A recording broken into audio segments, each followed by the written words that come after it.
परम पिता परमात्मा और उनकी सभी पवित्र आत्माओं को नमस्कार। सतगुरु कहते हैं कि परमात्मा की भक्ति या भजन सिमरन ही वह सच्ची पूजा या प्रार्थना है जिससे वह प्रसन्न होता है। हजरत ईसा कहते हैं केवल शब्द की भक्ति ही परमात्मा को प्रसन्न करती है, दूसरी कोई पूजा उसे प्रसन्न नहीं कर सकती।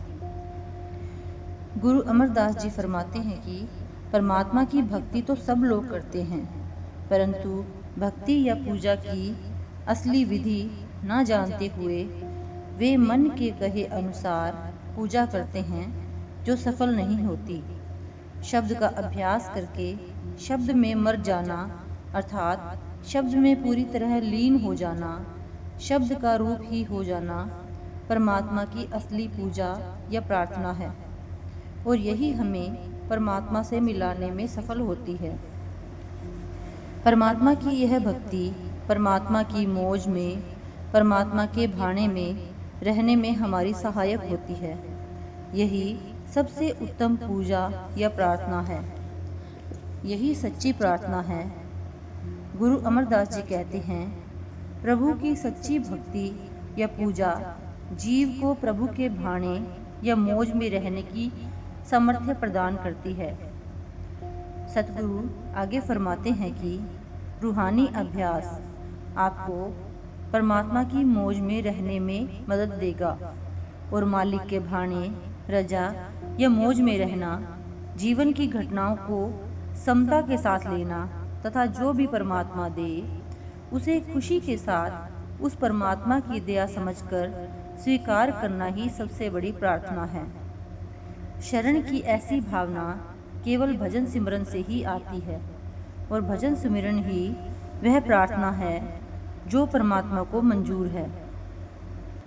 पूरी तरह से खुद को प्रभु की इच्छा में छोड़ देना, अपने अहम को समाप्त करके प्रभु में लीन हो जाना ही प्रार्थना है, भजन सिमरन है।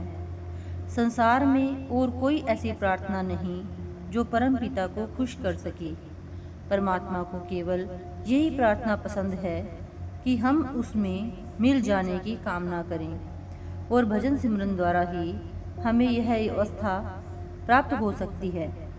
इसलिए यही सबसे अच्छी प्रार्थना है। संत मत में ऐसी कोई भी खास प्रार्थनाएं नहीं हैं जिन्हें दिन में 4 या 5 बार दोहरा लें। प्रार्थना के लिए शब्दों या भाषा की जरूरत नहीं है। प्रार्थना तो प्यार की भाषा है जो हमारे हृदय से प्रभु तक जाती है। प्रार्थना के समय हमारे और परमात्मा के बीच में कोई दूसरा नहीं होता। जब हम प्रार्थना करते हैं तो संसार को भूल जाते हैं, मालिक रहता है और हम होते हैं। यही सच्ची प्रार्थना है और यह प्रार्थना केवल भजन के द्वारा संभव होती है। जब हम यह भूल जाते हैं कि हम कौन हैं और कहाँ हैं। परमात्मा से अपनी इच्छाओं तथा तृष्णाओं को पूरा करने की मांग करना सच्ची प्रार्थना नहीं है। यह तो प्रार्थना नहीं बल्कि वापस इस संसार सागर में धकेल दिए जाने की मांग करना है। अगर हम परम पिता से अपनी दुनियावी इच्छाओं को पूरा करने की प्रार्थना करते हैं तो हम उन इच्छाओं को पूरा करने के लिए बार बार संसार में आने की तैयारी कर रहे हैं। संसार में तो हम प्रार्थना के बिना भी आ सकते हैं। इसलिए रटी रटाई प्रार्थनाएं या सांसारिक वस्तुओं की मांग हमें कहीं नहीं ले जा सकती। हमारी प्रार्थना केवल यही होनी चाहिए कि हम परमात्मा में लीन हो जाएं। जब से सृष्टि की रचना हुई है हम परमात्मा से बिछड़े हुए हैं। हम उसके वियोग में सदा दुख सहते रहते हैं। अब वह दया करके हमें वापस अपने में मिला ले, यही हमारी प्रार्थना होनी चाहिए। इसलिए हजरत ईसा कहते हैं कि अगर तुम मेरी बात नहीं सुनोगे, मेरे उपदेशों पर नहीं चलोगे, तो यह मत सोचो कि मैं तुम्हें दंड दूंगा, क्योंकि तुम तो अब भी सजा भोग रहे हो। सजा भोगने का अर्थ है कि हम इस रचना का अंग बने हुए हैं।